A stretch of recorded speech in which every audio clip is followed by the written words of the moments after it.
Yes. And here we are, folks. Once again, the spoiler room is in, we're live. So welcome everyone to the spoiler room. We've got a wonderful new month ahead of us. It's Skate or Die month, which I basically went through, and you'd be amazed at how many are out there of films involving people on roller skates or rollerblades and being apocalypse or dystopian future. It's amazing how many actually were out there. But this month we will be picking 5 with and I hope you find them interesting. If nothing else, you may or may not have heard of them, and you may not have heard of my wonderful crew member who is finally with us from parts unknown, the baby spice of the spoiler room himself. It is the one and only Mr. Scotty D is with us. How you doing, Scott? I'm doing great. I'm feeling spice-alicious. I had almost forgotten about Baby Spice. Oh, I'll never forget about Baby Spice. But thank you. I kind of like Baby Spice. Yeah, it's great to have you back. And Mr. Joe Randazzo, the man, the myth, the legend himself, will be joining us soon. But I can't think of a more appropriate person to talk about tonight's film than with Joe and here, Mr. Scotty D, the man whose knowledge I madly respect. He knows so much here, and especially about obscure or odd cinema. And I think today's film could fall into that category. Oh, you think so? Really? What strikes you about this film is bizarre, Mark? I don't know. So thank you everyone for venturing down the stairs, pulling up a chair and popping your favorite drink with us as we talk movie spoilers. And yes, we're talking 1986 Solarbabies. Oh God, I can't even get through the intro without chuckling about. I want to point something out for the behind the, and we went a little behind the scenes for the Patreon thing, for the hey, you should all pay him. Anyway, which I hope doesn't get him to demonetize that joke.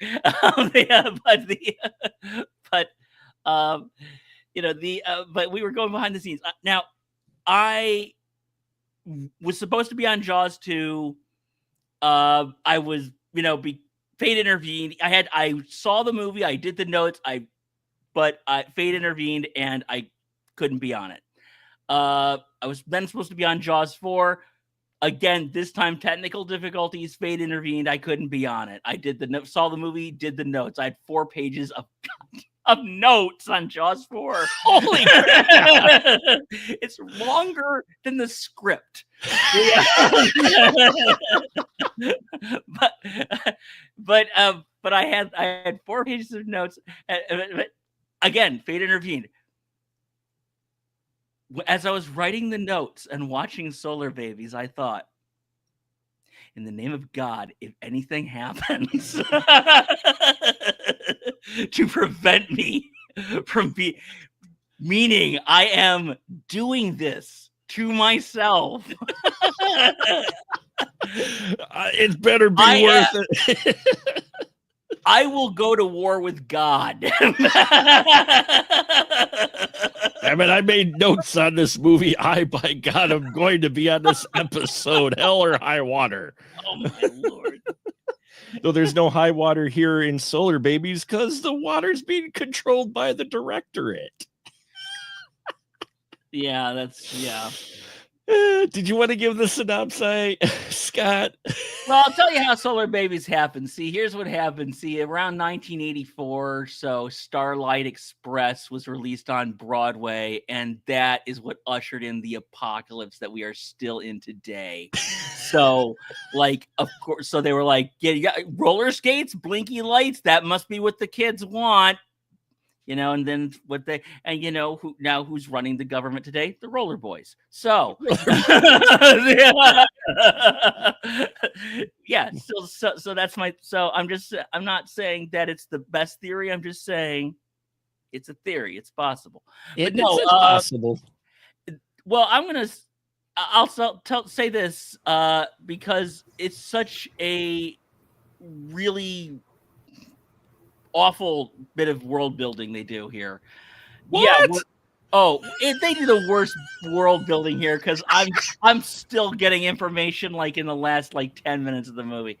Yeah, there's apparently like some far-flung future where there was an apocalypse or something, and I don't know, yada yada yada yada yada yada yada yada boom. And the and Synopsis. and so the world's screwed, which means of course everything looks like desert or rock quarry from an old Doctor Who, and like they're and like everybody's needs water, because every single post-apocalyptic thing said that you needed water. Yeah, Mark eventually, as Mark says, like, oh, they've actually been hoarding the water, which is information I did not feel that I had initially. Did you have that information initially? They mention it briefly in the opening. They mention the directorate is in control of the water, and that's why they have the orphanages, because they go about to all the tribes and they collect orphans and they try to train them. There's no water in those places.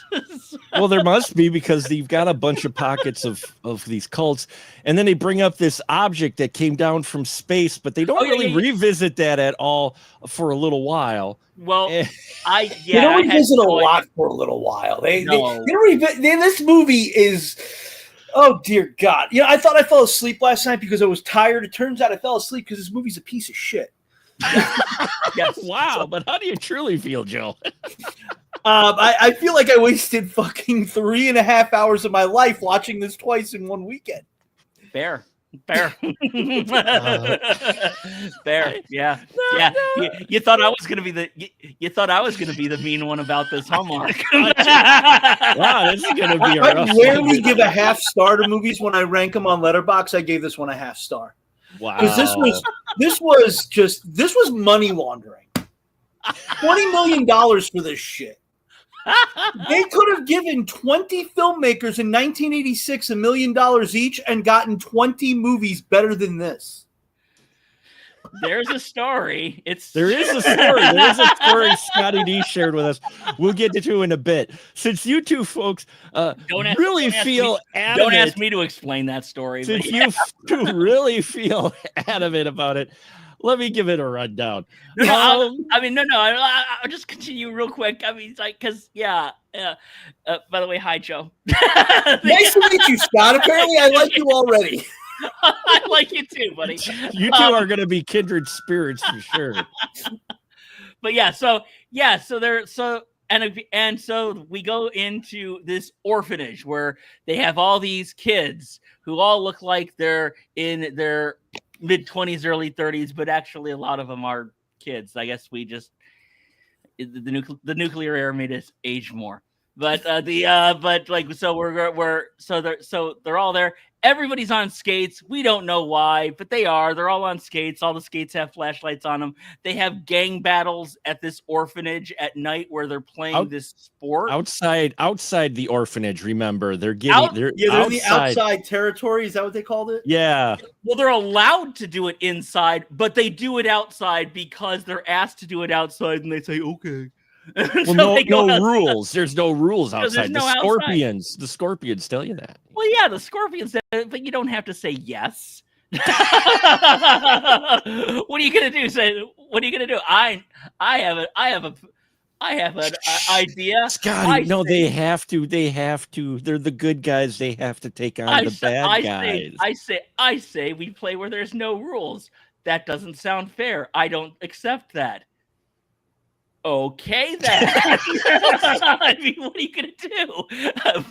But so anyway, they play him. It's like something like it looks kind of like rollerball, rollerball. Mm-hmm. It's got like elements of high and hockey and whatever. Lacrosse, which I've never been able to figure out what the hell that sport is.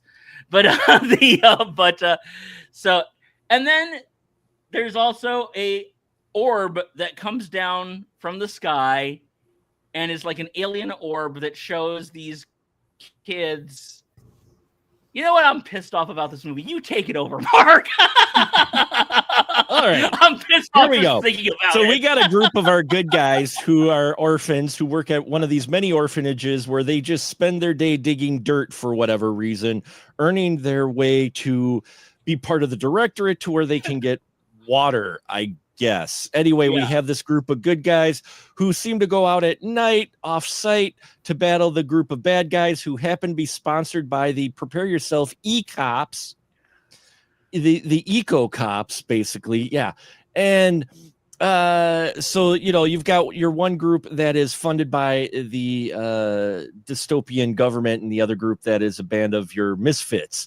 Yes, there is a legend of a weird glowing orb that is going to help save the world, but nobody knew where it was. Well, a very, very young Lucas Haas, his character is deaf, and he happens to, while one of their major fights with the e-cops is going on, discovers the orb, which makes him able to hear.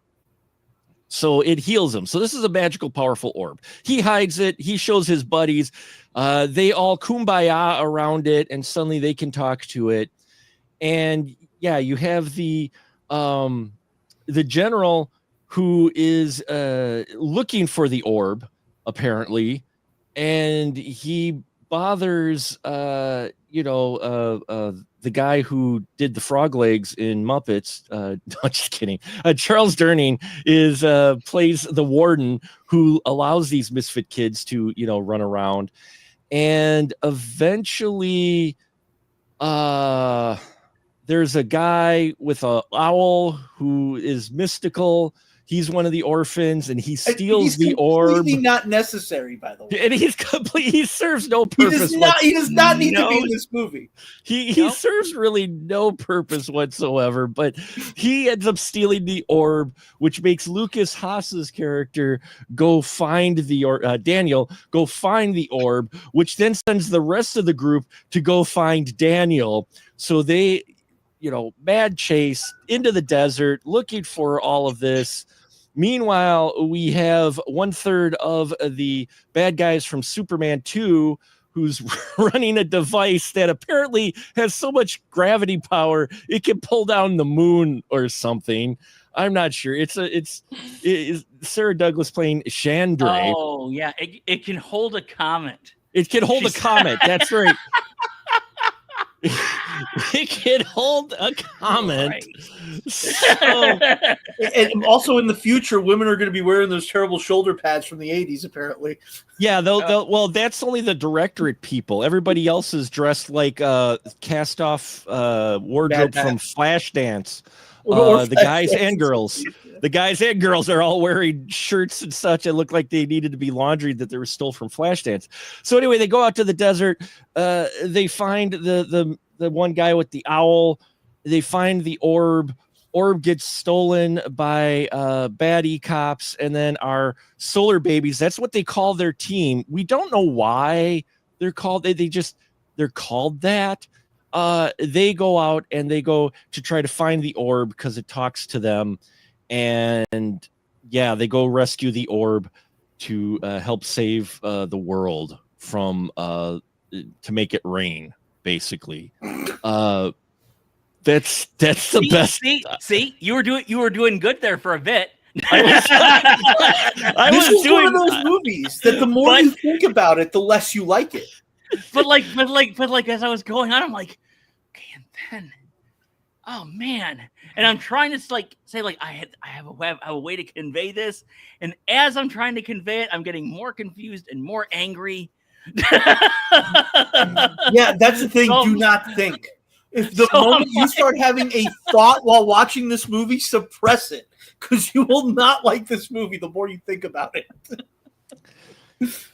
Yeah, it's this was a series of mostly unrelated events that,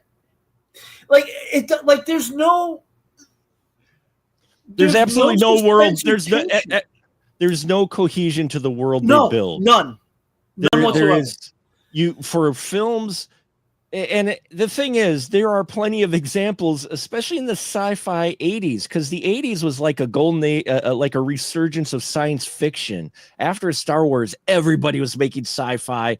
And so the 80s was really chocked full of a lot of science fiction, good and not so good. And in this, you couldn't get away by 86, you couldn't quite get away with what they do here, which is basically throwing pasta ideas against the wall and just going with it and not really coming up with a cohesive world. It sounds like they start off that way. You've got an orphanage, you got kids being enslaved, you've got a regime who's controlling the water, and people are trying to earn their share, and they find an orb that's going to save the world. That's wonderful.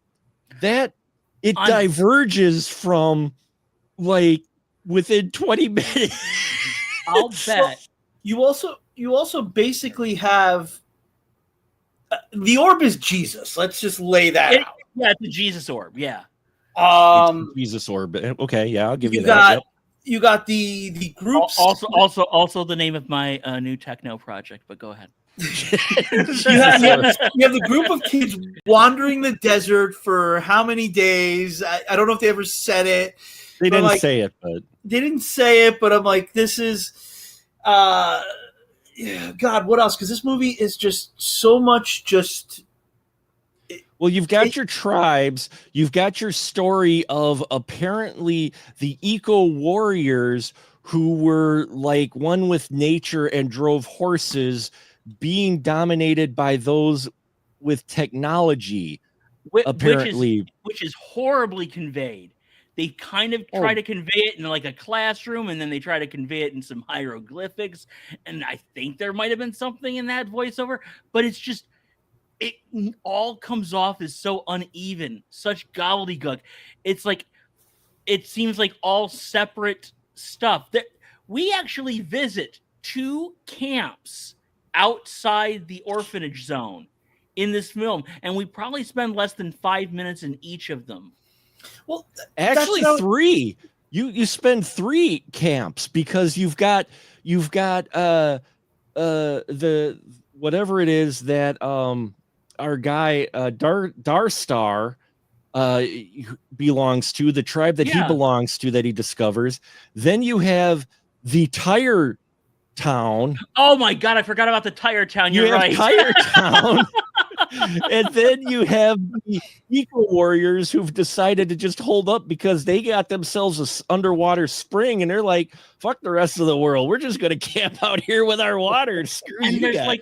there's almost like no time spent in each of these places. There's no emotional arcs, even though they try for them. It's just, I'll bet on paper, this concept sounded great.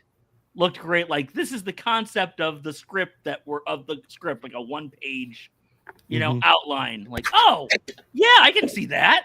Yeah, this all sounds really neat. I'm really putting it on the director who also co-wrote, Alan Johnson. He put together a terribly directed, terribly edited movie, and it's just does not work. It does not come together at all. And you can tell they're trying to make it a big thing. This is supposed to be a big thing, because they hired a whole bunch of young, up and coming, hot in Hollywood at that moment actors. I mean, some of these just were in Lost Boys as well. I mean, they were about to be. Yeah. This is like right on the cusp. This features a cast of some of the mid-'80s biggest and best stars delivering dialogue that will make your skin crawl. Absolutely. It had so much going for it, the concept, but somehow I knew. I mean, I'll tell you right now, if you don't mind, I don't want to go babble too much, but I remember my first exposure to this movie was when it was about to come out.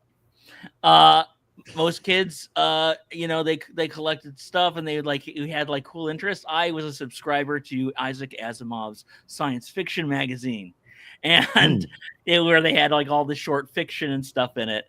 And they also had all the ads were for new science fiction or horror books or new science fiction and horror movies. And I remember a big, right on the inside, little flap cover, because they were like digest sized books, magazine, was a big full color and a cover of the poster, Solarbabies coming this summer.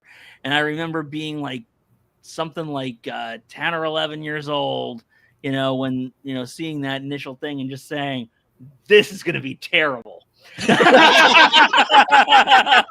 I was a fan of every bad, and I loved science fiction, all science fiction, whether it was good or bad. And I still love some of the truly films that are known as being truly terrible of the era. Space Hunter, I've seen it over 100. I've seen it over 100 times. Love Space Hunter. Your Hunter from the Future, it's a comfort. I love it. All that stuff. This was one where I just said, I'll bet this is gonna suck right away. and I didn't see it in the theater. I couldn't get to it in the theater. It was there and gone really quick. I can't understand why. I think it was like flop. I think like August of that summer. But like Scott said, and that was one of the points I was trying to make earlier. I'm like, you don't get anything in any of these. They keep moving on to these areas, and you spend no time there. And that was one of the things that irked me, because I'm like, they're just creating a problem and then fixing it 5 minutes later. At one point, Tara dies, and you're like, oh, because this is an 80s movie, and because it seems to be I was 5 in 1986, so I wouldn't know what the marketing was like for this movie. You'd think, okay, well, this is I presume aimed at kids to a degree. She's going to come back. I didn't expect her to come back 2 minutes later. Not even 2 minutes later.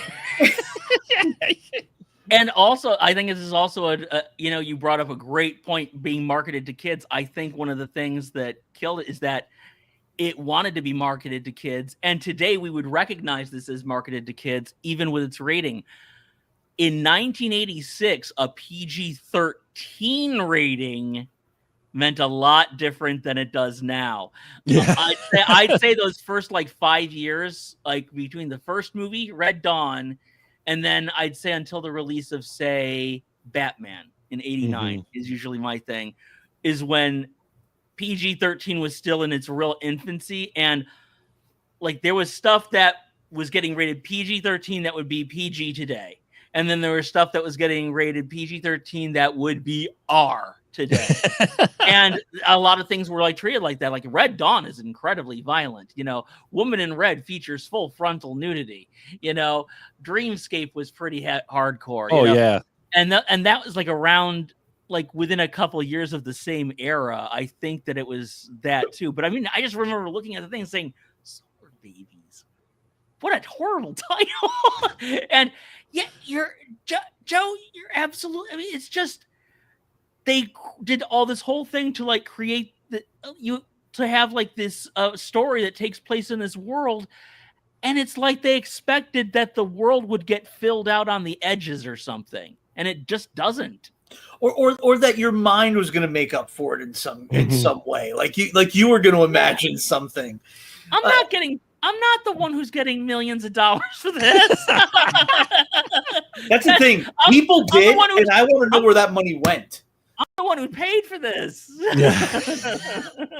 Yeah, this film, they've got the set pieces, and the PG-13 pretty much comes in pretty much at the end of this film when we get the major showdown at the headquarters, because the general had managed to get his hands on the orb and they were going to try to destroy it. And so Solarbabies go try to save the orb, the Jesus orb.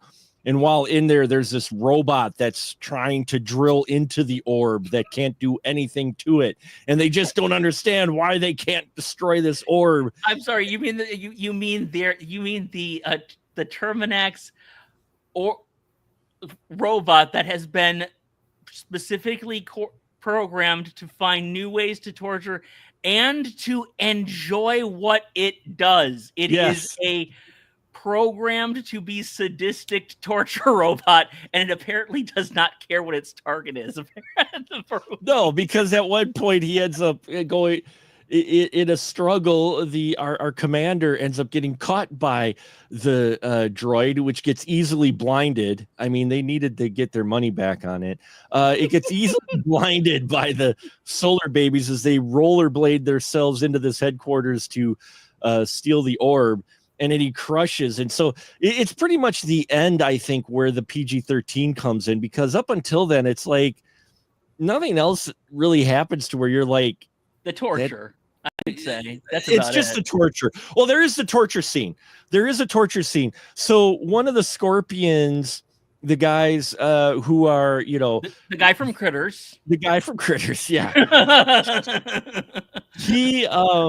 He is tortured by this device that makes him think all these ants are on him. And he's like, and then they make the ants go away. So there's that torture scene. And then the general takes the Scorpion understudy guy and sticks his hand in this device that makes him think his hand is shredding. And you get this wonderful little animation of this hand just falling apart because it's being supposedly burned up.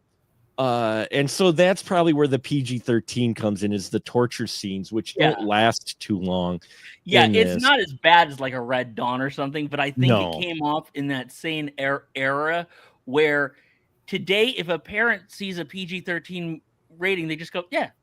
It's a Marvel movie or something like that, and like that because now there's just basically R or the default, and so PG-13 is the default.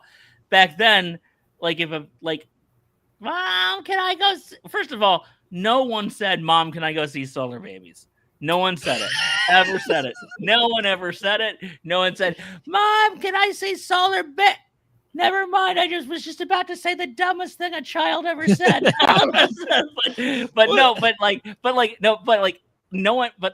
like, Mom, can I see this new movie with like roller skates and like laser guns and stuff? Let me look in the paper. It's PG-13. Yeah. I can see like, they'd look at it and they'd say like, oh, Masters of the Universe, PG, got it. Yeah, sure. Yeah, have fun.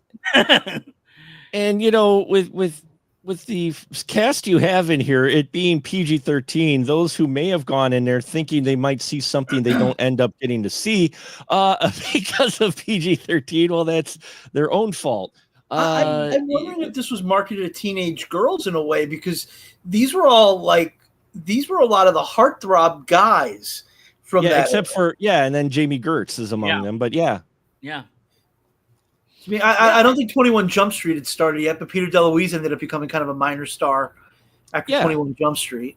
I don't know that I don't, and I didn't look up any of the TV. So sometimes I'll look up like the trailers and the TV spots to refresh my memory and stuff, before I do anything like this. But for some reason I didn't this time. And I don't recall, I will say that I don't recall a lot of advertising. I know that when MGM released this, it's like, we've also kind of got this movie this summer. By the time they did it, they kind of knew it wasn't a good movie. Which is odd because they put $20 million into this movie, apparently. It wasn't planned. It wasn't planned. Scott Davis managed to share with me from there's a wonderful podcast out, which I'm sure people listen to that one far more than ours here, but it's called, How Did It Get Made? Is basically the podcast is where they look at movies and wonder, how the hell did this get made? And they ended up covering Solarbabies, and they managed to interview Mel Brooks, because this is a Brooks film production. Yeah. And Mel Brooks in his interview talks about how he was sold this movie, and they said, oh yeah, we can make it for $10 million.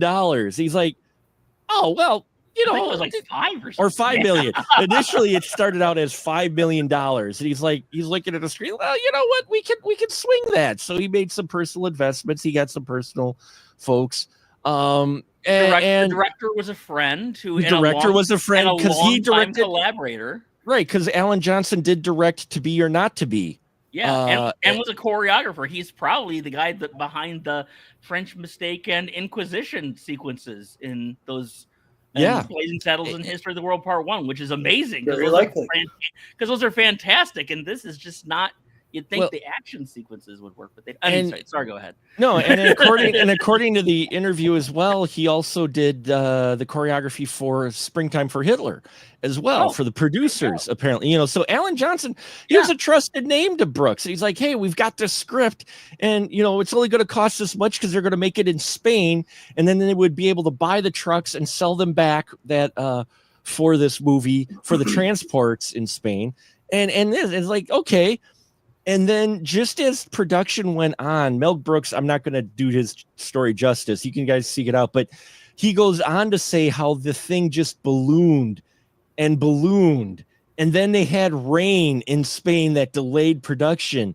And it ballooned more. And soon he's mortgaging his house. He's putting his cars in hock so they can help try to finish this movie.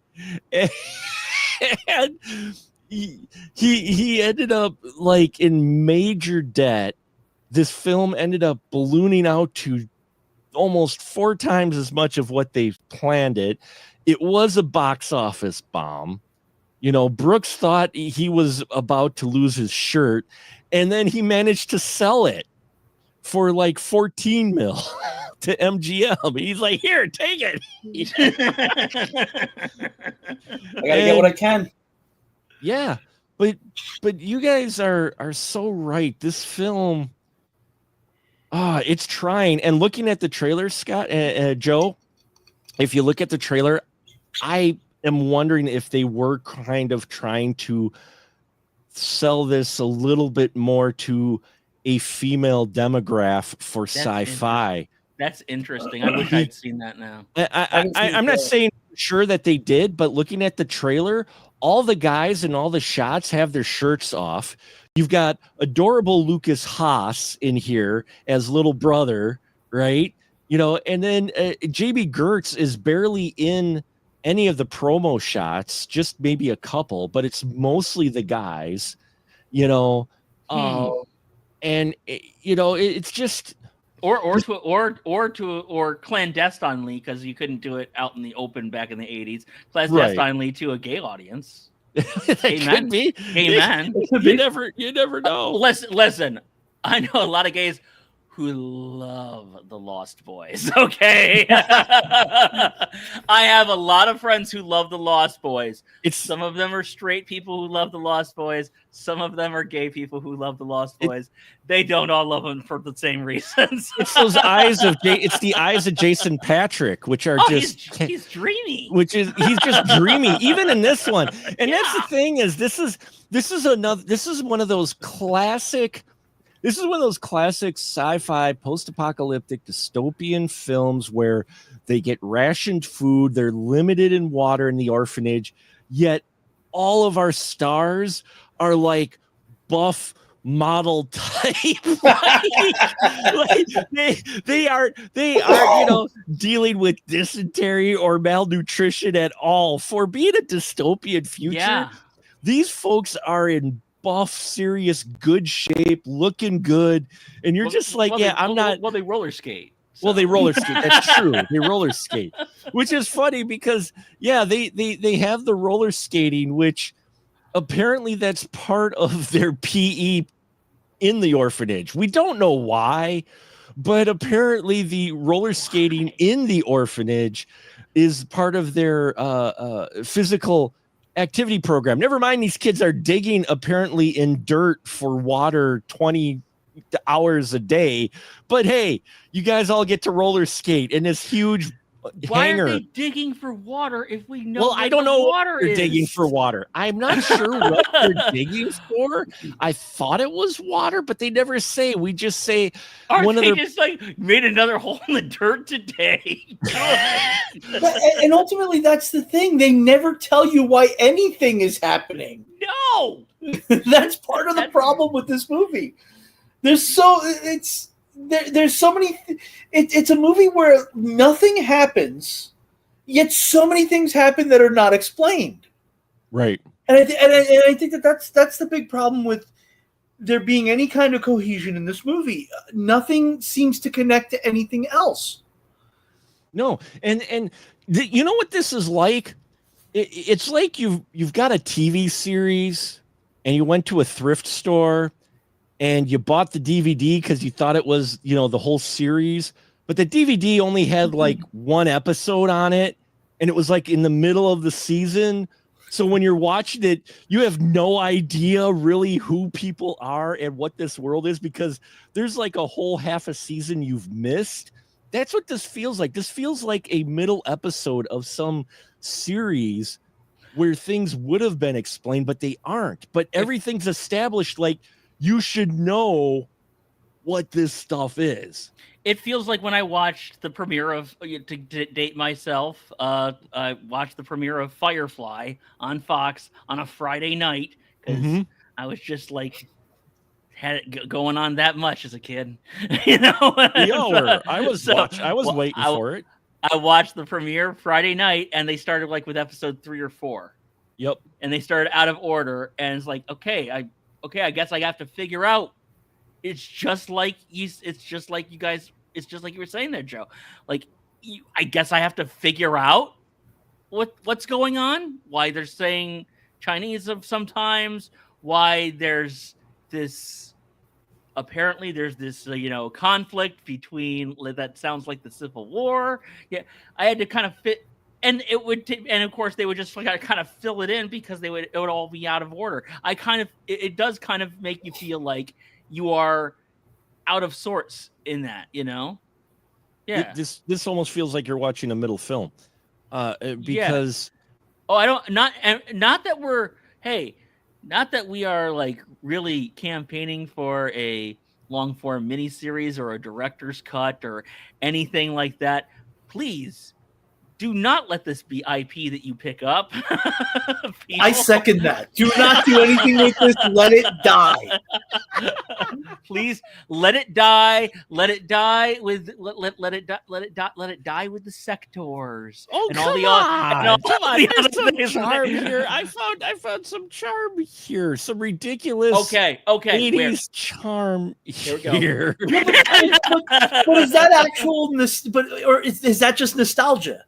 Well, it's not necessarily nostalgia. I hated it right away. So. I didn't hate it, though. Within the first 5 minutes, if you have a bingo card for 80s science fiction, you have a bingo card, you will check mark every single box or cover every single square of your bingo card within the first 5 minutes of this film for 80s sci-fi. It covers every single trope within the first 5 minutes of it, basically, with the VO, with the Oracle orb, with it being dystopian, lack of water. You've got your kids, your good guys versus your state-sponsored bad guy kids. You've got a weird game. You've got the roller skates, and it's one of those things where I enjoy it on a very surface level of just putting it on and just watching it, not thinking, like you guys said, not thinking of a thing. But even when you do that, there are so many dangling participles in this plot that it's crazy. You've got, like we said, the mystical kid with the owl that doesn't go anywhere. He literally meets his tribe, then his tribe, for some reason, feel the need to turn him in because he's got the orb.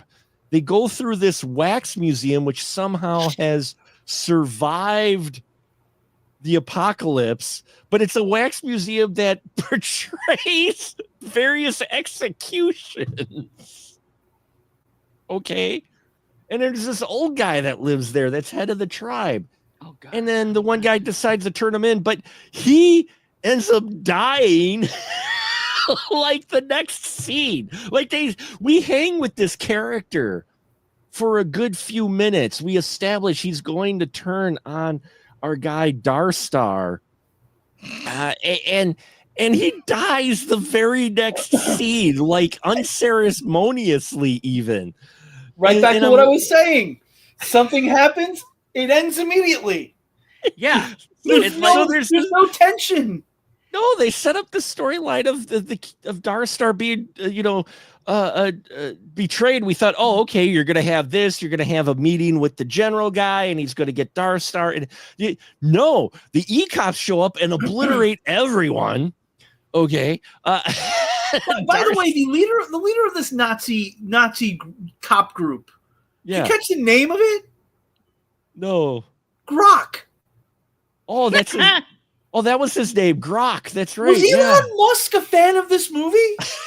I don't know. Hey, But, I would, oh my God. it would make so much more sense for Elon Musk to have never read Robert Heinlein or anything like that, and to be instead said like, yeah, like Solarbabies was really cool. I really in my Emerald Mine, we used to watch Solarbabies all the time. Oh my God! It's also Raiders of the Lost Ark. Oh yeah, because you have the fascist who also wants the religious artifact. Oh my God! That just hit me now. In his pleather fascist in his pleather jacket, fascist. yeah.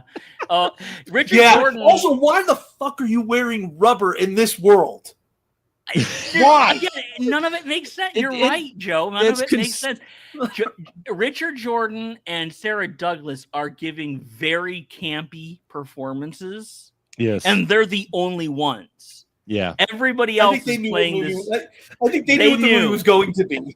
Exactly. They knew what the movie was going to be, and they said, we're not budging. I think they only had Sarah for a day or two anyway. But even Charles During, they must have had him for like a day because he gets. I am very disappointed. That's the most disappointing thing because I actually thought that would be an interesting relationship between this person who has to be a disciplinarian. He has to be because he has to be the overseer of this orphanage. But he also, he obviously does have some, he has genuine care for it's not like that's just that they're like cattle. He actually has genuine care for some of these kids and everything. And he can see like, yeah, these kids over here are bad news. These kids are over here are actually pretty cool. There was a lot to that relationship. And I think that as soon as they escape the orphanage, it's just gone. Forget it. You just never hear. You just never hear about it again because the orphanage is out of the picture. And that's why I do find some enjoyment in this film because I love these nugget of ideas, even though they don't go anywhere. There's some really interesting nugget ideas. I mean, there's a wonderful scene between Richard Jordan and Charles Durning. Grok confronts the warden about letting the kids go outside the wall. And the warden's like, yeah, I'm absolutely aware I'm letting them do it. He's like, you got your guys as well going outside the wall. We let them do it so they make them feel like they're getting away with something and it makes them more complacent and all that. There's this wonderful conversation. And the warden is using his water ration to water a flower pot that he has. And Grok's got this cane that apparently he only uses once that's got a little hot end on it that you could imagine used for torture that he uses to destroy the plant. There's this wonderful scene that you think is setting up some of the story that's going to come forward. Okay, we're going to have the warden against Grok. We're going to have, you're going to have this turmoil within the orphanage. That would have been a fascinating story. It goes away. Darstar has his own story. There's this amazing story of this kid who is in touch with nature and owls, and he's been removed from his tribe, and he goes and he reunites with them, and part of his tribe maybe wants to turn him in, and part of them doesn't. You could have explored that with Darstar and having his buddies, the Solarbabies, show up and try to, save him. We don't get any exploration outside of the little 5 minutes. They just go away. It's much more expedient if they just go away and are not in the movie anymore. They just get eliminated by the E-cops and we move on to Tire Town. Same thing with Tire Town. Tire Town is like the town around a Thunderdome light. I mean, these guys, it was literally ripped from Mad Max. Tire Town was. There's an interesting thing in there where they've got a it's got the sin elements in it. The kids are possibly going to be corrupt. One of the kids, Jason Patrick's character, goes, huh, what kind of action are they talking about? The lady's asking me for certain rations. And then his buddy is just laughing, is like, yeah, come on. There's an interesting exploration there, but they blow up Tire Town and move on. Then there's this angle with Tara. Apparently she wears a medallion, and that medallion matches a painting for a tribe that we come across later are the Eco Warriors, which, by the way, within an hour span, I think within film time, our guys escape, from Tire Town. Tire Town gets raided by the E-Cops. Let me set this up for you. Let me take a beat here. They escape from Tire Town, but they lose track of Tara. We get the infamous Tara's on the run trying to get away from the E-Cops, and a mysterious hand out of nowhere grabs her, and she's like, huh. Our guys escape in tires and get kidnapped by these bounty hunters, who are interesting characters, and they'd be cool to follow if we stayed more than 2 minutes with them. But anyway, we got time. We got to get to the end here. So they kidnap these guys. They're going to turn them in. And suddenly Tara, and it's Tara. Immediately it's Tara. Suddenly this character shows up while they're taking this caravan of our Solarbabies to be turned in for the bounty. Some person shows up in complete desert gear, like serious desert gear with water, and she lures them into a trap and saves the rescue Solarbabies. But she managed to get into this desert gear. I'm talking like Dune level, like Lawrence of Arabia wrapped gear, and there's only been an hour time between. She's also the only person of that shape, shall we say? Yes, in the entire wasteland. Yeah. The only people who don't know it's her are the people who have known her all her life and spend all their time with her. So you've got that angle, and so she's part of this tribe, so she finds her tribe, but we don't go anywhere with that because there are a bunch of hippies just drinking their water saying, screw you guys, we got water, we don't need to go outside. But they don't explore any conflicts there where you have possibles. And then there's the raid on the headquarters where we have Chandra debating with Grok about telling the corporation that they actually have the orb. Again, Indiana Jones, we have the Ark, but we're not going to take it to the Fuhrer yet because we want to open it to make sure that what's inside supposed to be inside. Here, I thought they were just trying to destroy it. Well, they didn't want the directorate to know that they had it. They wanted to destroy it, and then they would report back that they've destroyed the orb. They didn't want the directorate. My understanding of the broken dialogue that we got between Chandra and Grok was that he didn't want, if she did this for him, he would promote her once he got promoted for destroying the orb, but they didn't want the directorate to have the orb. Okay, wouldn't the directorate be like more happy to have the orb? No, quit thinking. I warned you about that 40 minutes ago. The more you think about this movie, I mean, I'm thinking that the thing is that I'm not being a jerk here. No, you're right. I have to wonder that somebody involved in this production, perhaps on the plane over to Spain, had these questions. Well, it's just like, why did the Solarbabies need to have to catapult themselves in this little action scene in their rollerblades across this chasm where a bridge had fallen out? But yes, their final hero guy is able to jump it with no problem. Hey, and let us be really, really, really happy that in the future wasteland where everything is rocks and cliffs and everything, the ground is still even enough for all these people to roller skate across the goddamn thing. Are you kidding me? They roller skate across the whole. There's no point saying like, oh, I gotta take my skates off for this. There's no point where they do that. For all Well, I know, you they never- swim in them. Well, you never see them take them off and on, but there's points when they don't have their roller skates on, and there's points when they do have their roller skates on, but you never see them actually. Now that you mentioned it, damn it, Scott. They're on the journey, but not on the journey. No, on the journey they have them as they're rolling, but when they get into the towns, Yes, they don't have. When they they get don't into have- the town, sure. When they get into town, sure. But like as they're going, yeah, you mean a town where there actually might be paved roads? It's not the towns I'm concerned with. It's the rigid cliffs and stuff. Yeah. Oh no, I know. I thought about that too. I'm like, how are they run? But this is the apocalypse, so there are some roads that aren't covered with sand and dirt, apparently, and the ground is so hard from the lack of water that their wheels roll just fine over off. them. I missed you, Scott. I missed you so much. I'm sorry. Believe it or not, sometimes I can actually be very nice, Joe. I'm known for it. Maybe if the movie we were covering wasn't this bad. Look, this okay, nonsensical. And I fear that we're making this sound fun. Yeah, because like I say, on paper, I can see how this would sound great. Yeah, it's in the dystopian future, and these ragtag kids on roller skates, and they're playing this sport, and there's a big glowing ball.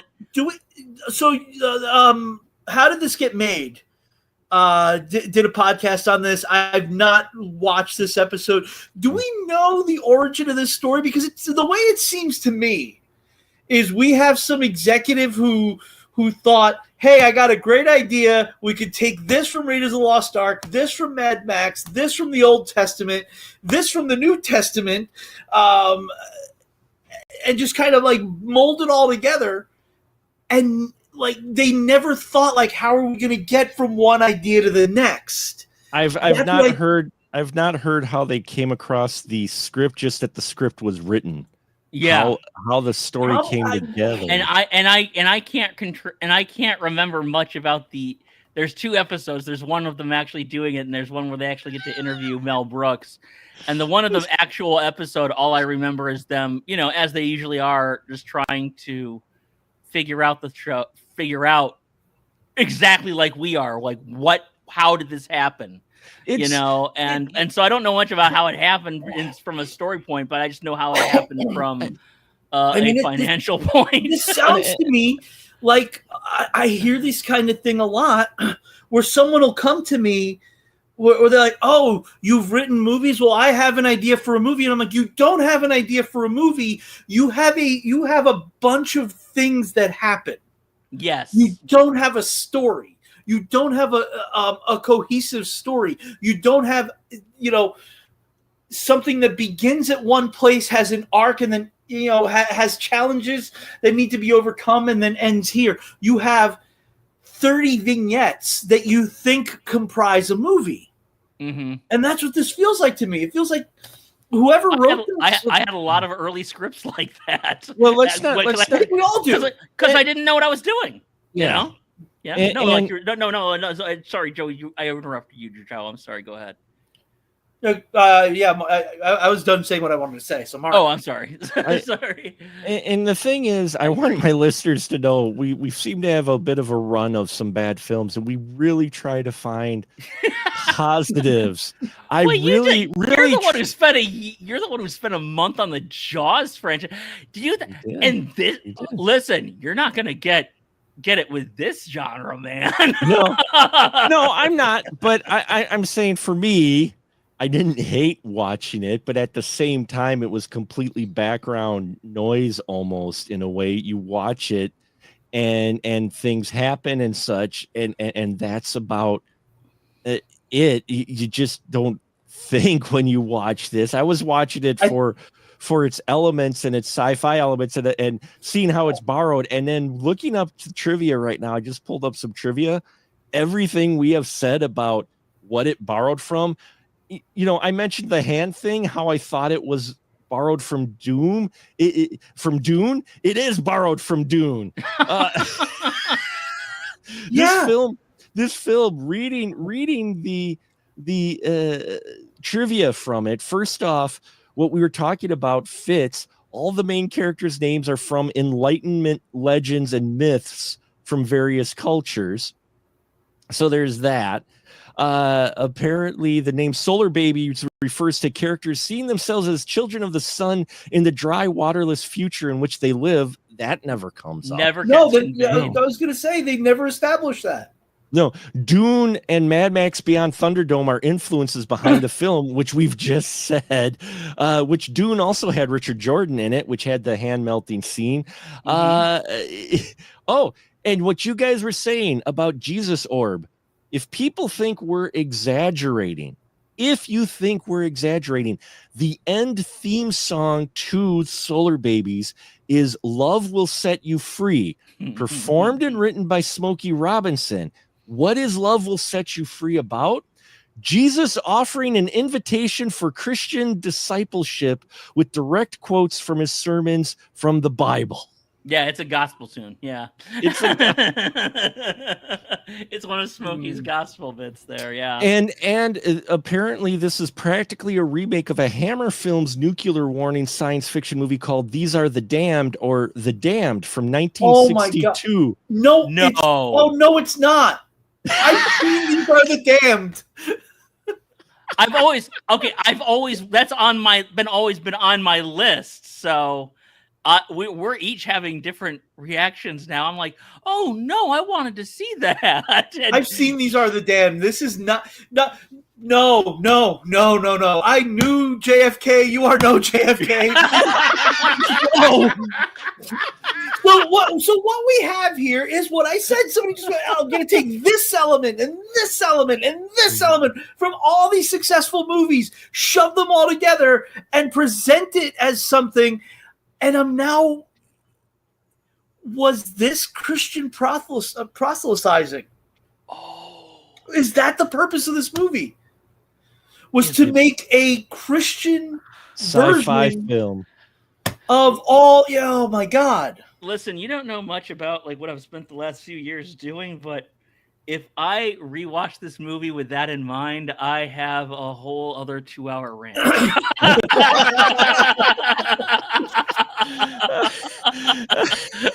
Was this intentionally a movie trying to convert people to Christianity? Well, I mean, Wow. I don't think Mel Brooks would have. No. It's not kosher. I mean, the director can slip things in thematically that the producer doesn't necessarily know. It's true. I mean, like the writers definitely can, and certainly they, and when they do borrow. Well, when you say they borrow from like different spiritual sources and everything, and they did, and the song is definitely over and stuff. But with all this thing, I'm reminded of. I love the band Yes. Boy, I'm really getting my cool cred up in this episode. I love the band Yes.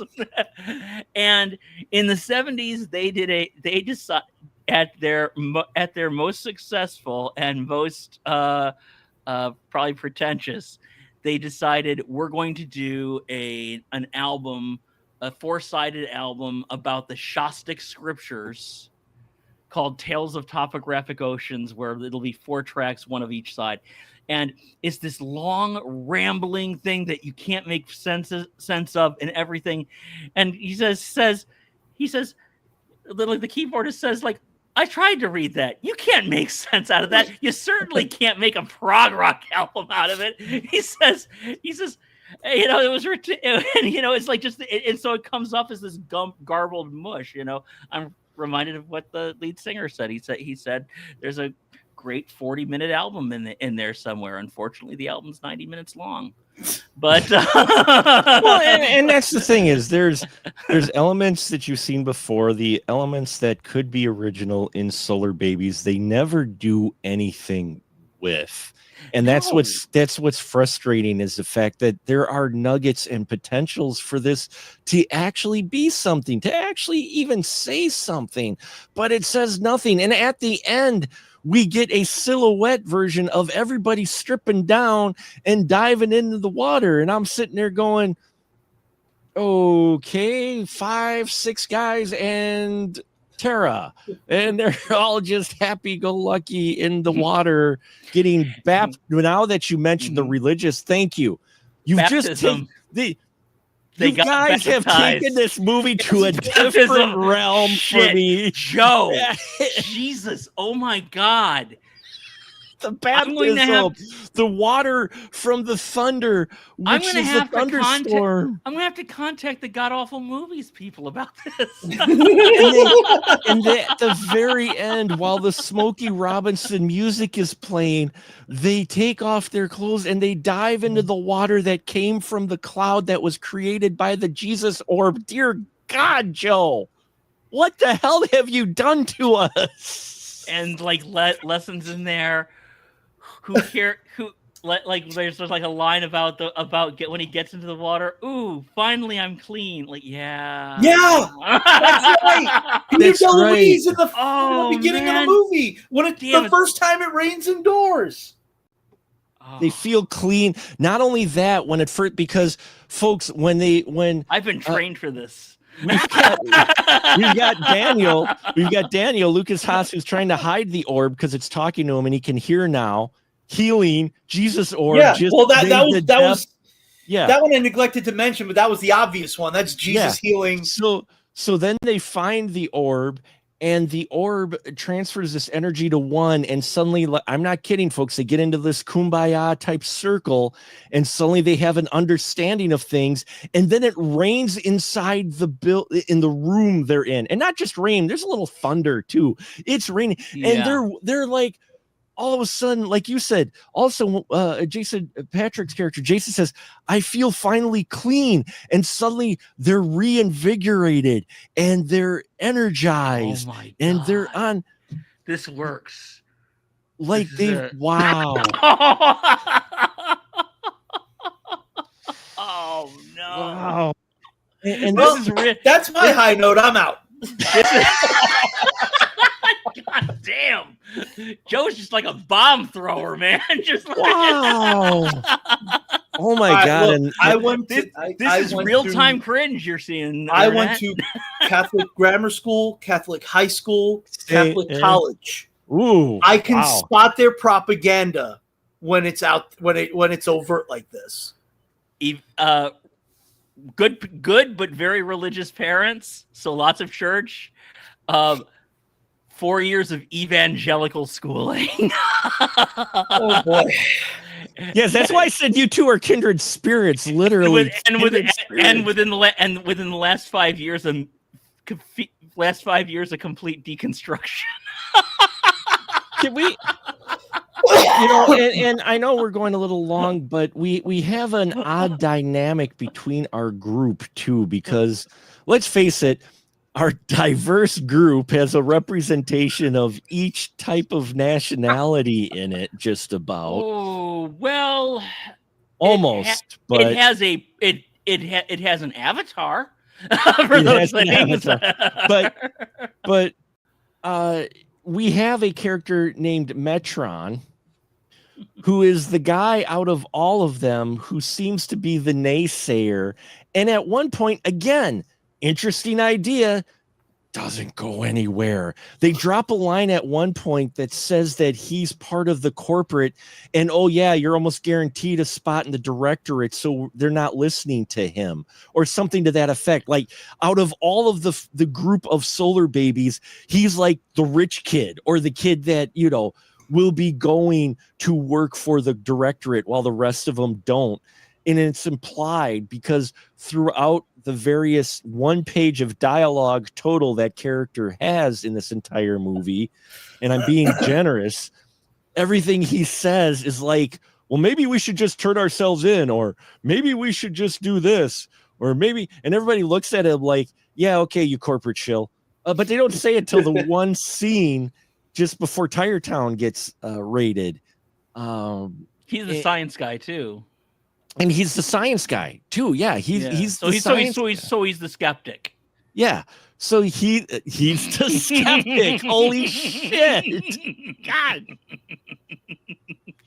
And so it's nice to say, like, the skeptic might have, You opened this door. Joe opened this. I did. I admit to opening this door. I have no issue taking this. And so it might it's convenient to also cast the skeptic as someone who also might have a vested interest in kind of poo-pooing your new your new shill. Jesus ball.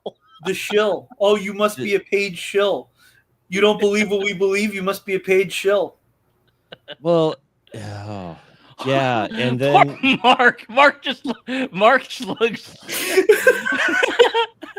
Mark, it's a Christian propaganda film. Mark looks like somebody just asked him to do the dishes, and he just like saw like the dishes for like an entire like classroom.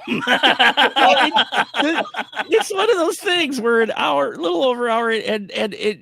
You mentioning that, Joe, and opening that door as you and Scotty D are talking, my brain is going over the film and I'm putting more pieces in place. You've got your wandering tribe, which is Darstar's group, right?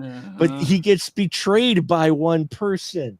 You have the town of Sin, which is the entire group, where it's the only place where we're seeing folks like hookers and other crime happening. It's and Babylon. Australians. And it's like this is like Babylon over here, right? And then you have the organization which wants to take down the orb, right? The scientists, the group that wants to cut into the orb. They have their technology. They're the ones that have been pursuing our band of believers in Bodhi. Oh my God. This is Solarbabies is a Christian movie. It's a Christian propaganda movie. This is fantastic. This is like the bad guys, the fascists are the eco cops. Yes. Come on. And they've given up. And oh my God. Oh Lordy. Oh Lord, just wow. But you tried to sacrifice our Lord, but with his power, he is now all around you and will now bathe the world in water. In his light. And Tara and Jason, they're gonna help start a new world. Anyway, these are gonna be some dumb children. That's one thing about these our heroes. They are idiots. They are dumb people. Even the smart one is just smart for them. Wow. I think and Lucas Haas stinks, by the way. I know. You know what? As long as we're piling on, you're not supposed to make fun of kids and stuff like that. You know what? Lucas is our age now. He's he was fantastic in Lucas. Not in Lucas, in Witness. Yeah. Great movie. Excellent. And he's great in The Lady in White. Mm-hmm. Yes. So it's the material, but in this movie, he's bad. But then so is Jason Patrick, so is Jamie Gertz, so is all these people who should be much, much better. All of these people you will see in better movies within a year of what this was released. Dude. Oh yeah. Okay, I messed up on my timing tonight because I thought the pre-show was at 8:30 and we were starting at 9:00. And my first comment is watch anything that anyone else in this movie is in, because there is I am convinced there is nothing in their filmography that's worse than this. Yeah. And that was going to be one of the things I said was, go see, literally watch The Lady in White, watch The Lost Boys, watch Witness. Yeah.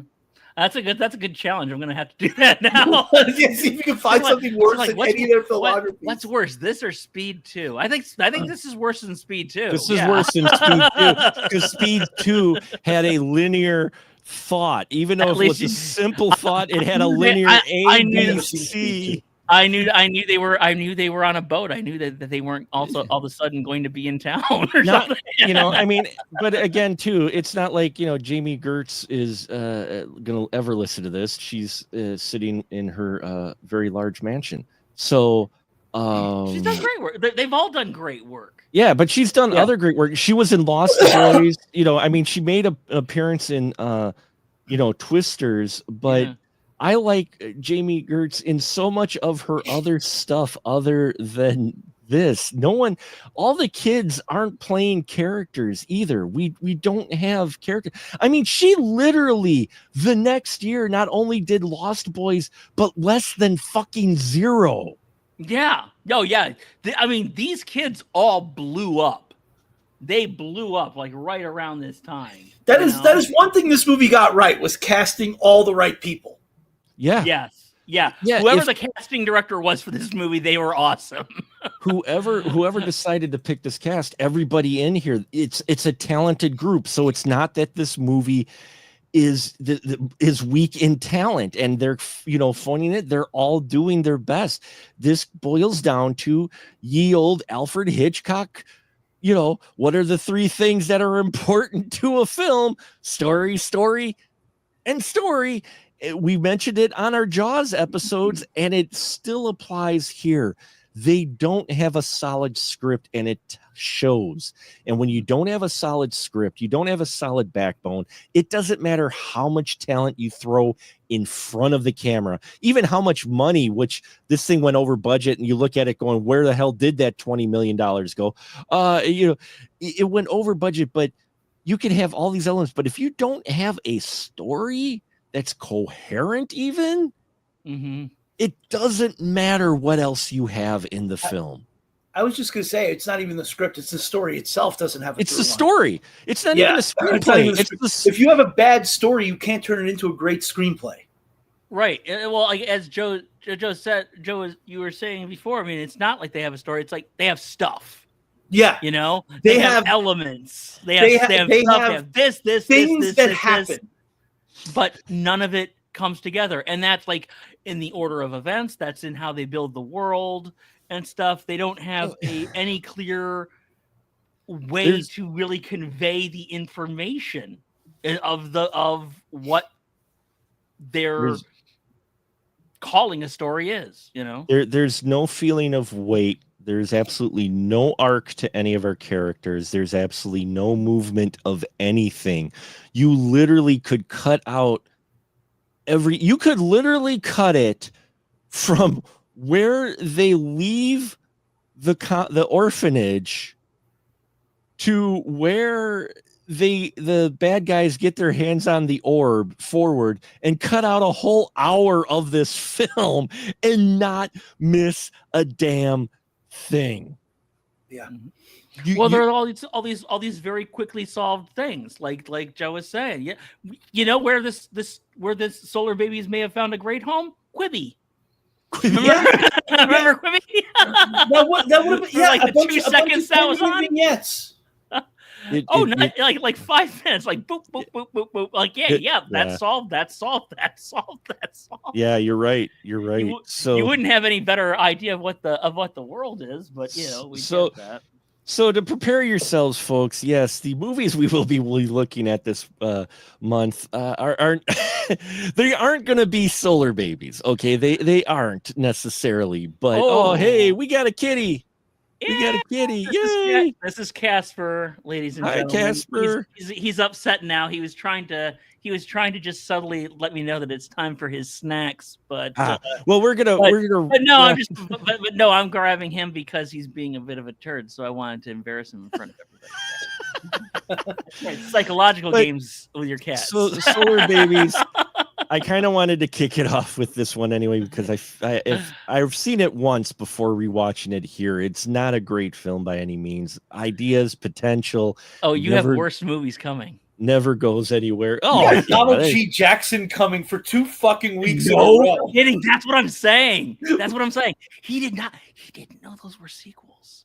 I didn't realize they were sequels. I just had to pick one more because we're on Sundays now and we needed a fifth film. So I picked that one. And after I picked it and committed to it, after I picked it and committed to it, I looked back and went, oh, well, that'll be interesting. So yes, folks, sit back, pop some popcorn, and enjoy us as we try to, as we look at these films. I thought it was an interesting topic of dystopian films with involving kids and people on roller skates. Okay. So we'll see if there's any others that are so bad it's good, or if they're on the level of Solarbabies.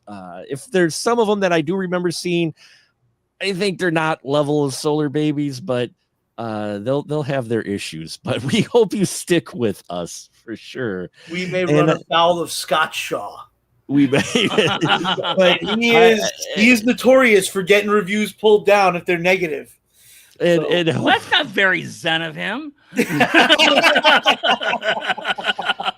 I want to thank my panel tonight for you guys to muscle through it. It'll be interesting when we have Mr. Ian Simmons, who couldn't be with us tonight. I'm sure he would have had some opinions, but he'll definitely bring some opinions for next week's film, which will be a Over the Hill special as we look at the first 1975 Rollerball. So with James Caan. So we've got that coming up next week. And now, as always, I give my wonderful panel their license to shill. So I would say give your final thoughts on it, but I think we've gotten the gist of what your final thoughts are. So let's just go. Any more of my if thoughts, we haven't been clear. Let's just jump right to the shilling. So Scotty D, please, what do you got to shill, sir? There's old stuff over on movieocrity.com, and you can look me up on YouTube and Vimeo. I've been on a couple other podcasts lately. I'm trying to come out of the cobwebs and stuff, so you can catch me. I've been on a couple episodes of At the Devil's Ball with Nathaniel and Samael, and I've also been on the Buffy Rewatch podcast. Insane Troll Logic. I was on an episode of theirs a couple weeks back, and we just recorded a new one last night, so that should be coming up, I think, this week sometime. Fantastic. Yeah. And Scotty D, it is a pleasure to have you back in the spoiler room. We missed you around here, sir. I miss doing this. I'm so finally ready. Glad you could come back. And Joe Randazzo, man, myth, the legend. What do you got to shill, sir? I don't know. The next episode of Last Drive-In is going to be Sin and Punishment Night. That'll be the first Friday in September. Can't say what the movies are as usual. But although someone might leak it in a streaming menu, so you never know, right? Oh yeah. I saw Shudder did that last week. Good job, whoever did that. Well, one thing that I love is when I look at the comments and everybody, and I already know what the movies are going to be, and everybody guesses, and they all always guess like major studio movies, and I'm like, come on, guys. How much Joe Bob have you actually watched? This isn't TNT. This isn't. How big do you think these purse strings open? I remember when when we were doing Werewolf Night, people were like, "Oh, they're going to show the original Wolfman." Like, yeah, we're paying Universal. Yeah, we're paying that licensing fee. Right. No, you're getting the werewolves are coming. The rats are. No, just kidding. Oh man, I still haven't seen that. I maybe at some point they'll assign that to me or something. But yeah, it ended up being Bad Moon and Dog Soldiers, so I'm like opposite ends of the spectrum of great movies, both of them, because one of them is just schlock and the other one is just fucking high intensity. I don't know. I've been talking lately about possibly just restarting my my blog. Maybe I'll do that in the next couple of weeks, or maybe just wait for Halloween season to do that and start writing stuff in advance, just kind of drop on Halloween. Maybe that'll be what I do. Or Halloween season. So yeah, that's really about it. I don't got much else going on right now. So yeah, I'll just be here on Sundays with you. Yes, we are on Sundays for the foreseeable future. This time will work out better for a number of folks, including myself, I'm finding. So yeah, specialmarkproductions.com for our archives if you're looking for there. If you don't follow us on Spotify, if you do follow us on Spotify, thank you very much. Always a pleasure. Wonderful. We had a bunch of people tune in tonight and then heard us talk about, oh, wait, that's Solarbabies you're talking about, and immediately leave, but that's okay. But looks very soon for, I've got at least 6 reviews dropping this week, as well as an interview I did. I usually don't, but it just felt right. I ended up talking to a new YouTuber. Well, he's started his channel back up. It's a bit of a story which he talks about. Ted the Soundtrack Guy has a YouTube channel and it covers soundtracks. He's very knowledgeable. We interviewed him for about an hour where most of it was us nerding out about soundtracks. So that'll be dropping soon. And yes, if you haven't yet, please head over to specialmarkproductions.com. Click the button just below on the main page for your Animation Nation voting.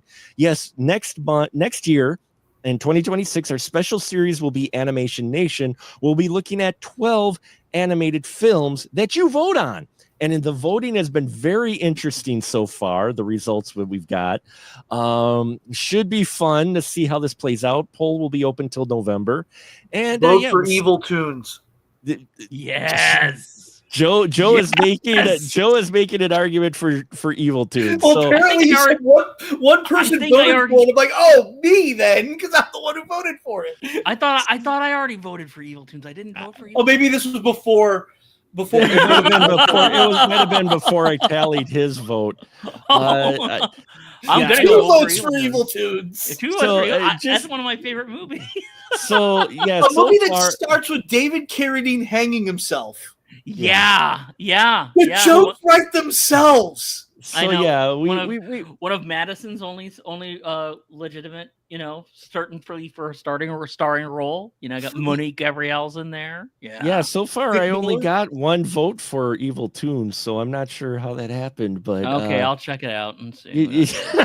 But yeah, so check that out, the Animation Nation voting, folks. We've gone very long tonight to talk about a very one of those films, almost as long as the movie itself. So almost as long as the movie itself. So I thank you all for muscling through it. So. We hope you've enjoyed the conversation. And yes, check it out next week. And until then, we'll just say a good night, everyone.